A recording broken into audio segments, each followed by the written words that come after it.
on this painting, and I'm here with my friend Noelle. Hello. This is called The Voices of Fairyland, and I'll read you the backstory about it because it's kind of in-depth. I saw the price tag on the back. What did you pay for it? $5. Oh my god. It's murder. The frame alone, yeah. There's another painting by him that's on eBay for $400. Yeah, that's crazy. It's beautiful. That's by Karl von Bodenhausen.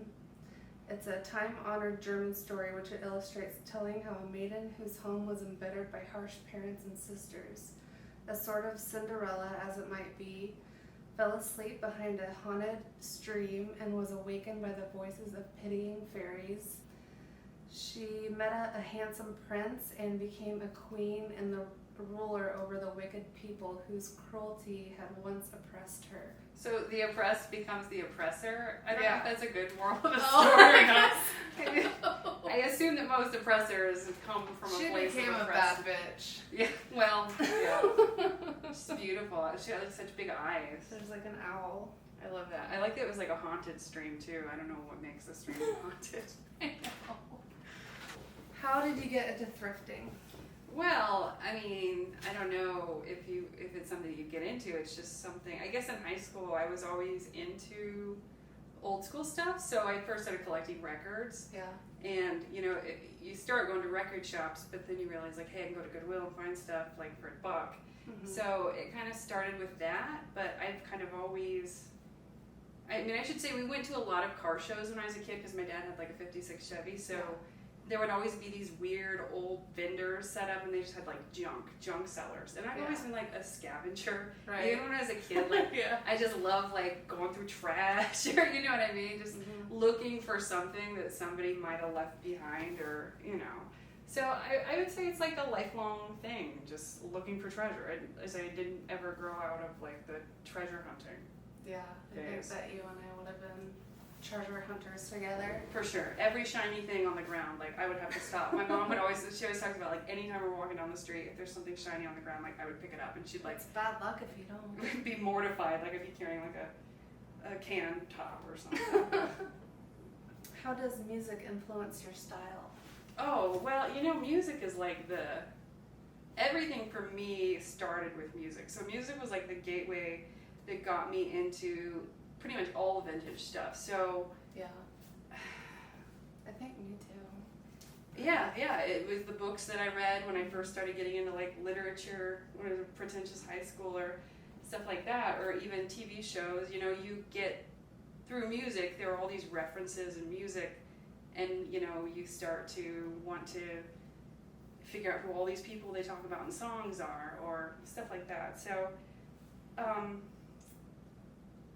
Yeah, and you're probably very similar in the way that we look at these images of our favorite, like rock stars, for instance, like, and you see what they dress like, what they look like, what their kind of style was, and it's hard not to absorb some of that, like, in the way you choose to dress yourself. So, yeah, I remember when I was texting you, I was like, what should I name my store? And then you helped me decide on Parallel Lines. Yeah, no, for sure. Album. Well, and I love that one too because it's a fashion kind of crossover or whatever, so it makes sense. I do have a gift for you, by the way. Yay! I don't know if you already have it, but I just found this thrifting the other day. It's the 7-inch of Debbie Harry's Backfire. Oh my god, I'm so excited. So, not everybody likes that song, but I love that song, and plus that's the era when she was like, and this is a perfect example of what we were just talking about, like the era where she was, for whatever reason, hanging out with H.R. Giger and like in Heavy Metal magazine. And he did he did the music video for that, so. What can you tell someone starting out about picking up vintage toys? Ooh, vintage toys.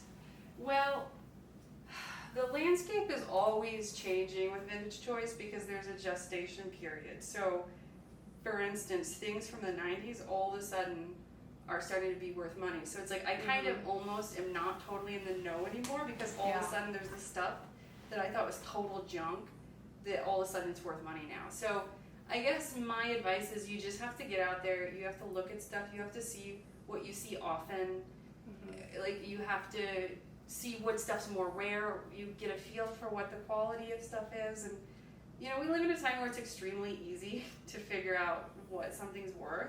I know.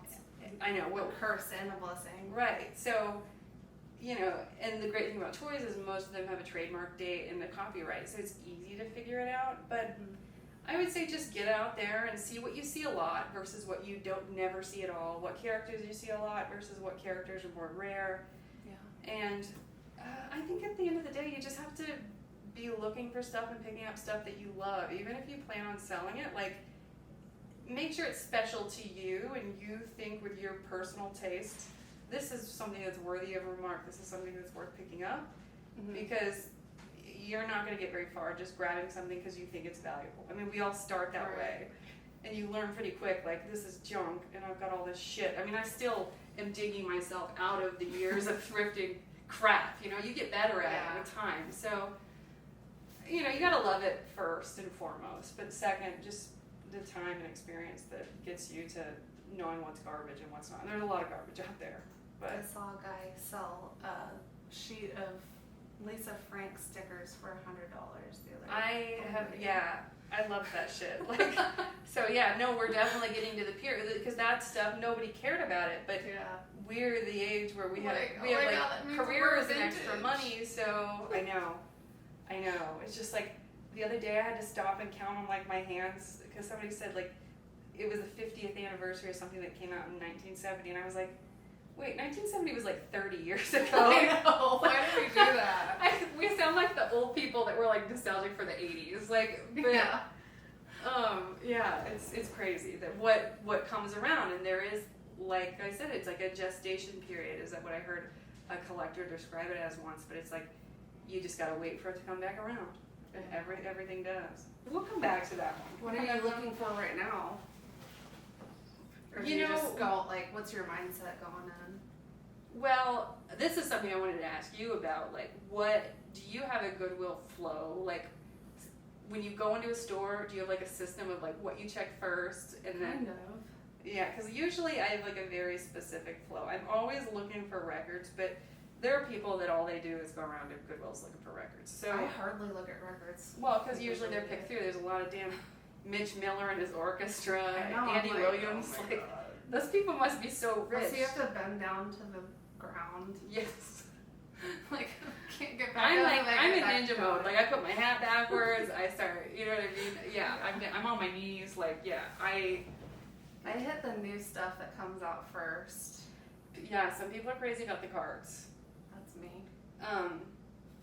I'm always looking for t-shirts, but you know what I'm really looking for now is more real life stuff. Like, I'm kind of getting my apartment, like this COVID-19 has got my, like, it finally gave me a chance to clean up my damn apartment. Oh, I just redecorated it. Yeah, so I'm like looking for the solution to all my problems. Yeah, this is from It's nice. a girl. She has a boho garage in Indianapolis, and it's just all boho themed stuff. Like, really? It's like a shop? out of her literal garage.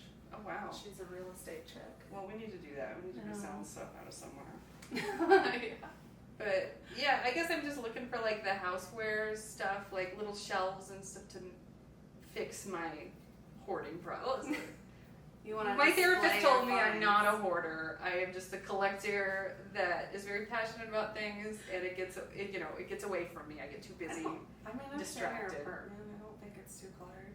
Well, yeah, and it's my therapist. He's like, I work with hoarders. You're not a hoarder, so Yeah. I have that stamp of approval. But definitely have to think, like, does this have a place at the house, or I can't have it? Have you ever tried doing that thing where if you bring something home, you have to like get rid of something? No. Well, I'm trying to like get to that point where I outweigh what is worth the trouble of reselling versus how much space it takes up, how much time it would take. Right. And like all these are hard lessons to learn because I know.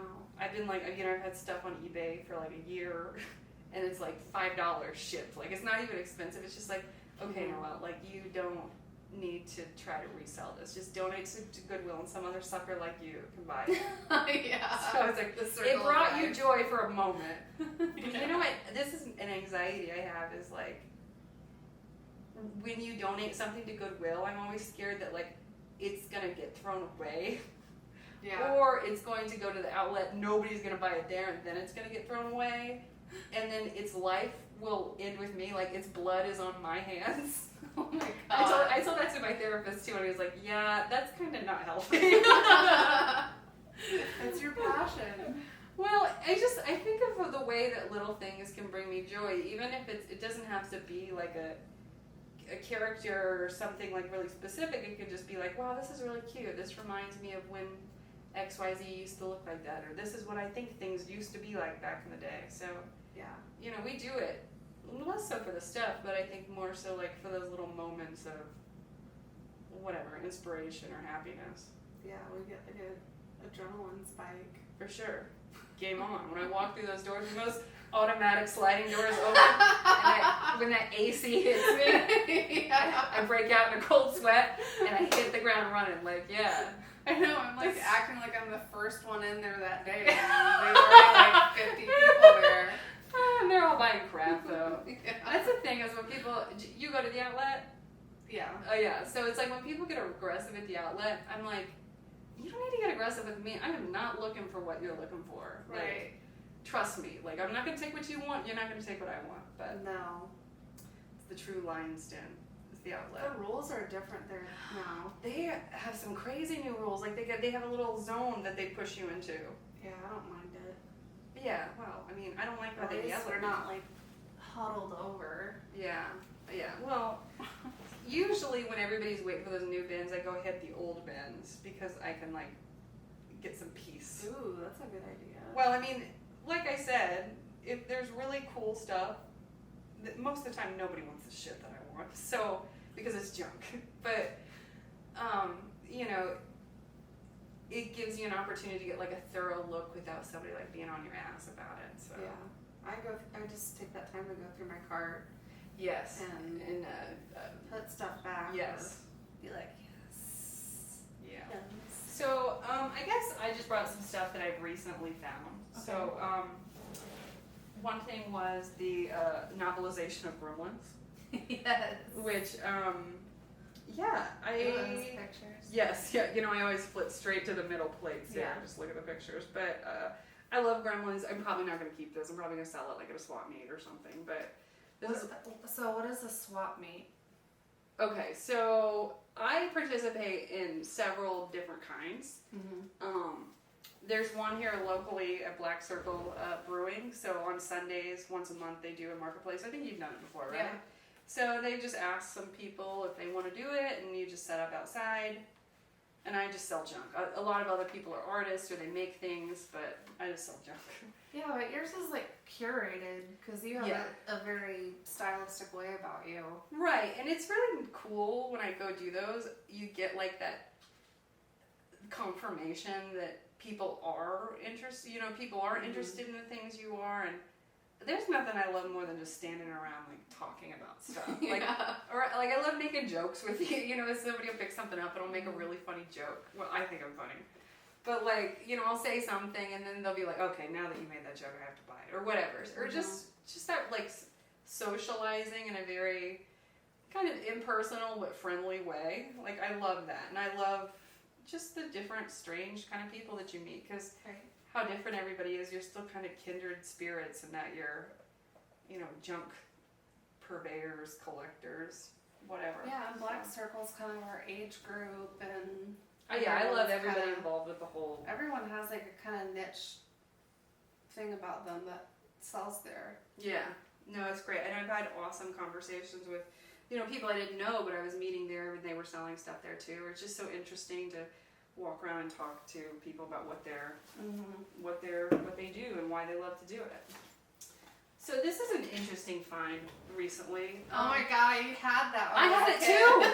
That's the I crazy have thing. a picture of me with my foot up, talking on the phone. Oh, I'm so good. That's this phone right here. There's the phone. You know, I went to there was like this outside toy swap a month or so ago, and I saw this. There was somebody that had a bunch of Fisher-Price Little People, and I had never seen, this is a Little Tikes line, but apparently they kind of made a dollhouse.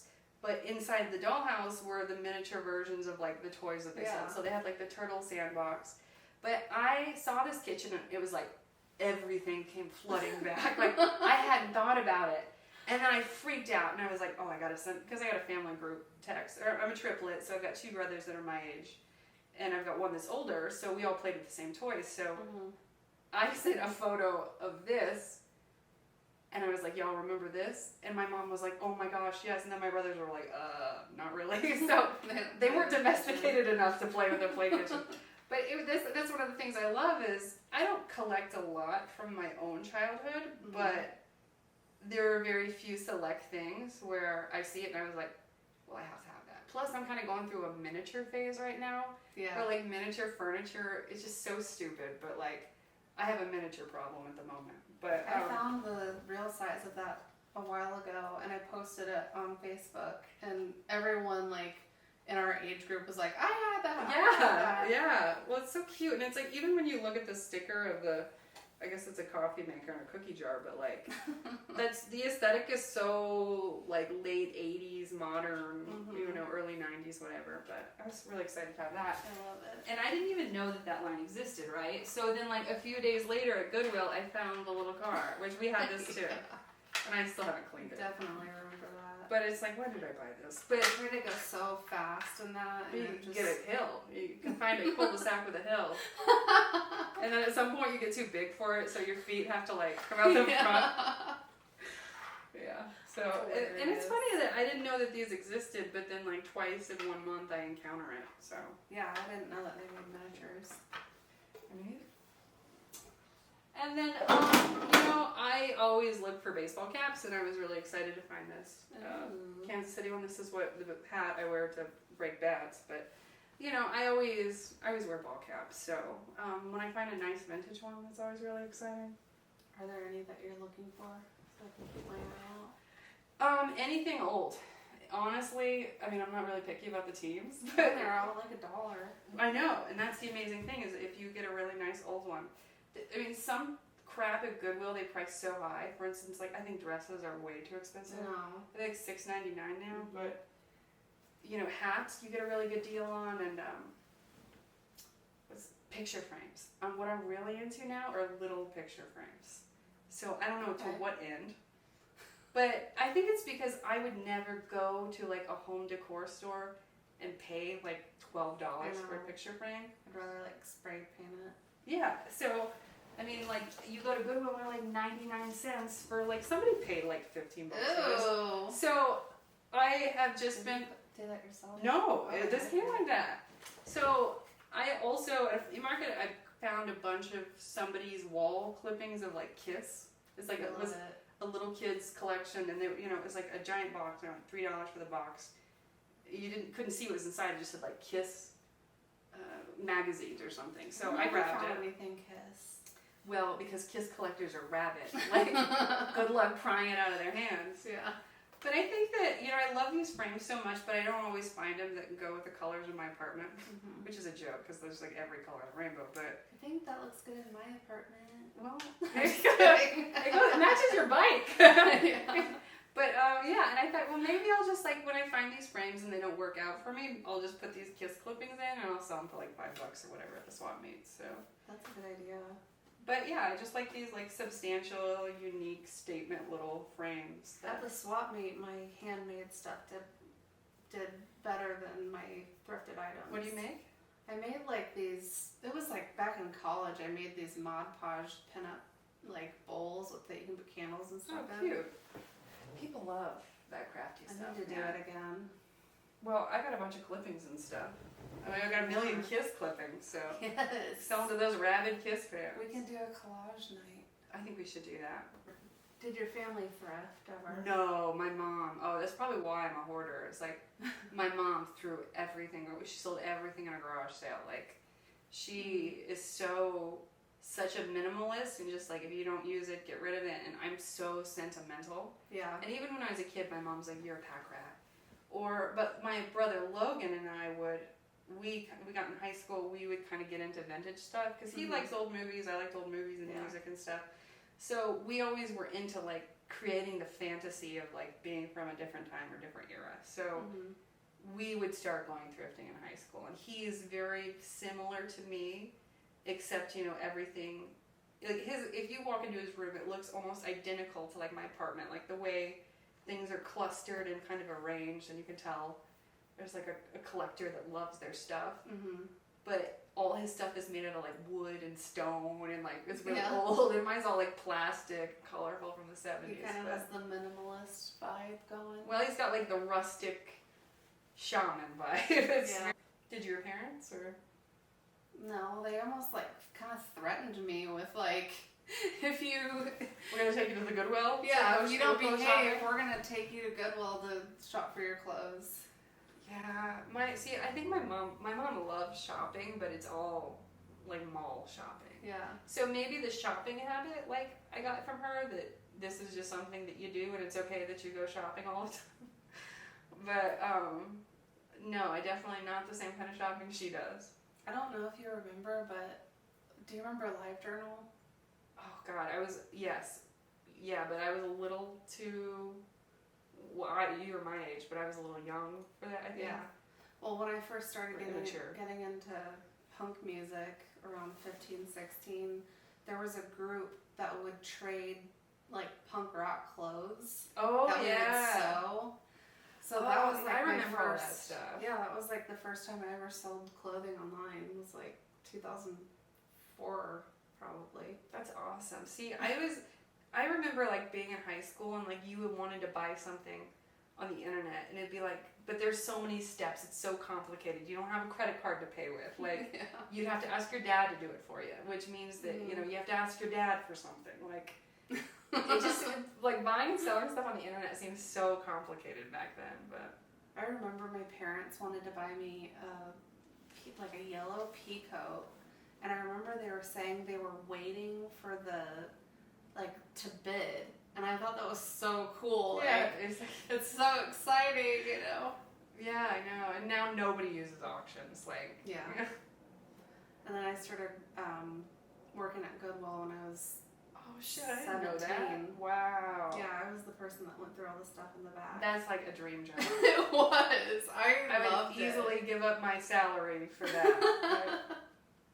It was a blast. Well, I used to think that maybe I should just get like a part-time job at Goodwill because maybe it'll like feed that hunger to like go dig through stuff, and then I won't need to go do it. They make it hard to buy stuff.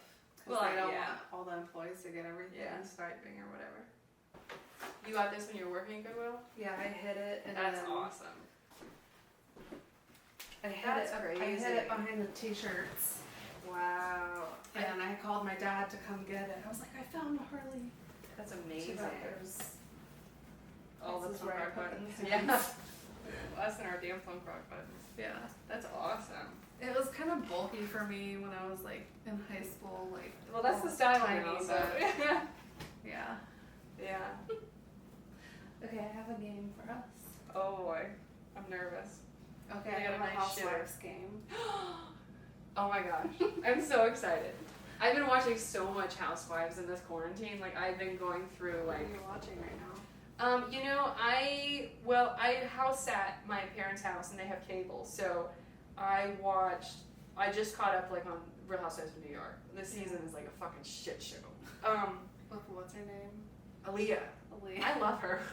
Well, what I love about the Housewives is like they're all extensions of like our subconscious, like that. It's like kind of like for wrestling that like you know it's like, well, this person is in complete denial and that reflects the part of myself that's not willing to deal with you know criticism or like.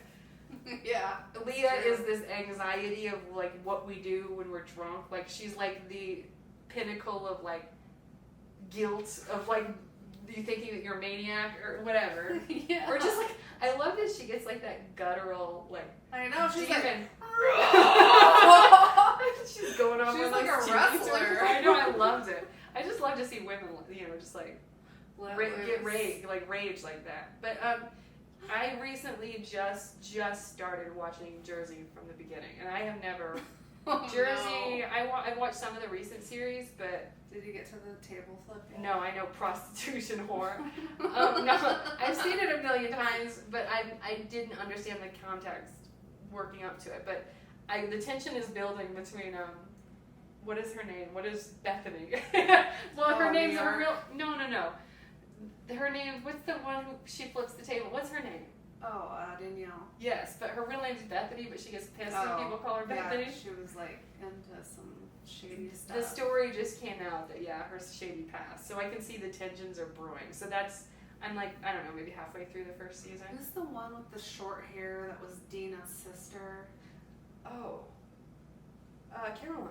Caroline. I She love was Caroline. my favorite. I love her. She was a badass. There was one season she took her family to Italy and stuff like that. No, I liked her too. How many spin-offs have there been? This is counting all the wedding seasons. Well, there's Don't Be Tardy, of course.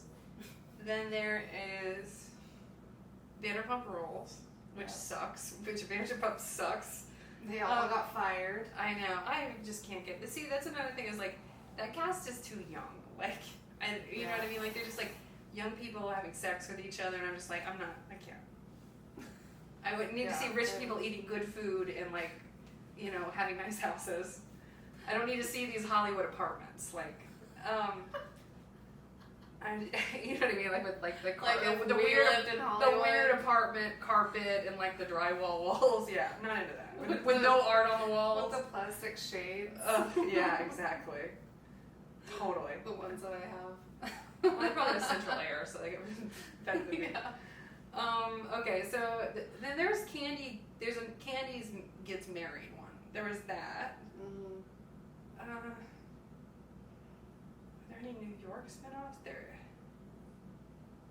Have there been any other wedding spinoffs? Was there a Bethany one? I don't think so. She was on a real estate one. I don't Yeah, know if they that counts. cross-pollinate their talent. So it's like sometimes remember A Millionaire Matchmaker? Did you watch that? Yeah, I love that loved show too. But okay, so I'm gonna guess 3 because I know of 2. Well, it's 6, 7, 8, or 9. Holy shit! Somebody else had a wedding. Tamara, probably. Oh god, yeah, because I didn't see it. But I'll say the least amount. 6. Wrong. 9. Bethany Ever After. Oh, that's right. When she got married to that psychopath. Ugh. They all get married to psychopaths. I know. Who's going to be my first husband? Guess that's why they end up marrying psychopaths, is they have that attitude where I'm just lucky to have them. That's how they're all rich. Yeah, From their first except husband. Tinsley. And From then her they mom's put the- first husband. Then they put the crest on their slippers. I know. I'm in the book! Don't touch the Morgan letters. Gosh. But there was Date My Ex, Don't Be Tardy, I Dream of Nene, Oh god, I forgot about I Dream of Nene. Candy, Manzode with Children, Tamara's Wedding, The Candy Factory, and Vanderpump Rules. Oh, I forgot about the Candy Factory. That didn't last long. What even was that? I think it was it was like almost like a reality competition where she was trying to make a star. Give me How more. many brunette housewives have been on Real Housewives of California? You mean Orange County? Orange County. It says, RHOC. yeah. Okay. Heather Dubrow. Oh, yeah. Does Megan King Edmonds count if she was brunette for a reunion? I think she was brunette for one reunion. Good Then there memory. was, well, I just watched it. And then there was the real sexy one with the big boobs. What was her name? I loved her. Lizzie. She doesn't have big boobs. Her She's boobs are petite. huge. She's huge. And then, The last one with all the kids with the little husband. oh, Emily. Yeah. I love her. Me too. She reminds me of China, the wrestler. And then there was Lydia. I loved Lydia too. She's a one Oh, season wait, I thought wonder. that's who we were talking about with the big boobs. No, she was little. She had big teeth. Big ears and big teeth. Yeah. But I loved her. It sucked that she was only there for one. So 5. I'm trying to think. No, because there was Lynn. I think was another one. She was an yeah. early one, like a long. That was the with the first kids that were season. just shitheads. E, I said that. Lizzie, Said that. Lydia, Said that. Lynn, Said that. Gina. Oh, Gina. I That's love what I meant. Gina. About Love Gina. Yeah. Although Joe. Oh, Joe. God, Joe. I don't remember her. She was with Slade before Slade was with Oh, Gretchen. yeah. Remember? That's another thing that Oh it's my like. God, Slade. Slade is. That's another thing is that show was centered around Slade. Like when they cast that man to be on the show, so it's not really. It's like when you watch it, you think it's about women, but when you go back and watch it again, you're like, they're really making this dude a prominent character, and I don't know why. Yeah, like that. What color dress was Kelly wearing during her breakthrough on Scary Island? Remember? Kelly Ben Simone. Was it like Go to bed! Go to sleep! Go to sleep! That is so funny. It's like, you're crazy! It was it orange or like turquoise? I want to say Pink, purple, red, or black. purple, red, or black. I don't know. Purple? I don't know. Why You would got I- it right. I knew it was like She likes lollipops and gummy bears. That's what her reply was. To go to sleep. Oh. What did Teresa G accuse her sister-in-law Melissa of? Trying to keep her husband away from his dad. Being a stripper, being a gold digger, copying everything she does, all of the above. All the above. I mean, She's the worst. I can't. Teresa? I don't know how they mended their relationship because I Teresa like was a nightmare. I like Teresa because Not towards Melissa. yeah, I mean I haven't got that far, but I like from what I see of Teresa, like you can tell just like she really loves her daughters and she's like trying to hold this. I would say that the character development of Teresa has been like very rewarding because her shit did get tough for her. So she kind of is like you see her have to like step up and hold her family together. Each season, a housewife plans a big vacation for the group, but which one of these pairings is not correct? Luann planning Morocco, Teresa planning Lake George, I wouldn't know. Dana planning Florida, or Ramona planning London? I think whatever the first one was. I think it was London. I was right. Yeah, I don't remember. Heather planned London. She didn't even invite Ramona. You remember that, like, the same time she was making shapewear, like, her brand Yummy, and then Bethany Skinny Girl was making shapewear? Mm-hmm. Like, I had to be at a wedding or something, so I went to go buy something at, like, Nordstrom Rack, and it's like they were both there, like, on the rack for, like, the undergarments. Yeah. And I bought the Yummy one, and it's like, I kept it. I still use it when I have to wear, like, Who a dress. did that one? Heather. Oh, yeah. It's like an awesome, it's like really high quality, so I love her for that reason too. What kind was it? Was it like a It's tank? like a dress, like a slip, but like with the bust out, so. Ooh. Well, you know what I mean, so you can, Yeah. it doesn't mess up the neckline. Mm-hmm. But it was like really high quality and like, I don't know, I can't say enough positive things about Maybe the I'll Yummy pick it up brand. for my store. Well, yeah, look out for that Yummy tag when you're thrifting. There was a different Gina. How's it spelled? Gina. Oh, that's the new Gina, the young Gina. Yeah, no, she's not a model. I'm just tired. It's just like, what did she say? She was like, I don't know. Like, she's very endearing. Matt. No, who's Matt? Matt came over. I finally see who he was. Oh on my god. Instagram. I haven't. Is he handsome? Mm-hmm. He must be. Which line has not been a tagline on any of the installments? There's so many taglines. People say that I'm sweet, but I'm tough, so don't cross me. God is my savior, my husband is my king, and my body, it's sinful. That's Alexis. that one is real. Oh, you can't make that was up. so gross. My body is sinful. I actually love that tagline, except the husband being king. Oh. Remember she was on Below Deck? For No, her I didn't divorce, watch that she one. had a divorce party. Did she get divorced? On Below Deck, and she had a new boyfriend, and she was second face the whole time. You know, I love her, even though she's a fucking idiot. She's like all sorts She of got wrong. out of that. She's stupid, marriage. so you can forgive her for like the being like a religious zealot. But yeah, he was really gross, and you can tell he's like a con artist. You know, there's so many of those husbands that Yeah, are like that goatee. get rich quick schemes and. Mm-hmm. My husband's a top plastic surgeon in this town, and I am his best creation. That was Heather? Heather, I think. But life is a game, and I will always win. I think that's like Ramona or somebody. That one sounds real. I feel like it's the first one. Yeah, the first one is weird. Whack. Yep. So who said, was it Heather Dubrow that said my husband's, The top. Yeah, I think it is. But it or doesn't say. it could be, what's their name? Adrienne Malouf. Oh yeah. Oh, they're both on Botched. Did you see that they had to be in the same room at Kyle's party? Yes. I was excited to see that because I love both of them. That's the But end. they were really weird. They were like a very weird couple because they did not seem to like each other. No, they didn't like each other at all. Like, just leave. Yeah. Well, they had a big house, so it was probably easy to stay away from each other. Houses are so big. Whose house is your favorite? Kyle. Yeah, it is pretty dope. I like Yolanda's. I know that's like a Yeah.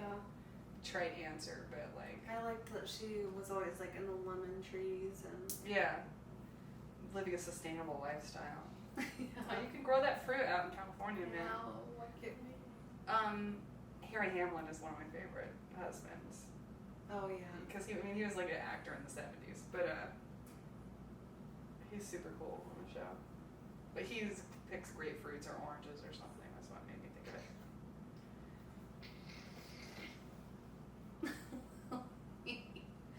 Okay, any last words about thrifting and housewives? No, just, it's great when two of those things that I love come together. So Yeah. thank you for indulging me today. I'm glad you could come over. Yeah, it's just about getting out there, hitting the streets. You just gotta look, and I think we all kind of like the process of doing it, so it's not the worst when we don't come out empty-handed. Sometimes I feel relieved when I leave with nothing, because then I'm like, I'm in control. Or you know what I mean? Like, I don't have to deal with anything now, but You Yeah. curated your eye. you've just got to just keep, there's still stuff out there. There's always going to be stuff out there. Just never give up.